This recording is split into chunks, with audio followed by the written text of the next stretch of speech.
Welcome to Kinloch in the South Island of New Zealand, population about 6, where we're going to paint this beautiful lakeside scene.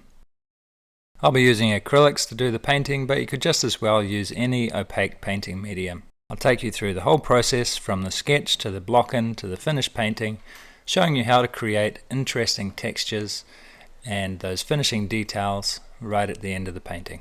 By the end of the lesson, you'll know a lot more about acrylic painting techniques and the process of contrasting strong color with subtle grays. Learn by comparing your work with other students' work and by reading my personal critiques. This is a great way to improve your painting quickly. You'll find that my method of painting is very fast and fluid, but the way I teach is nice and slow.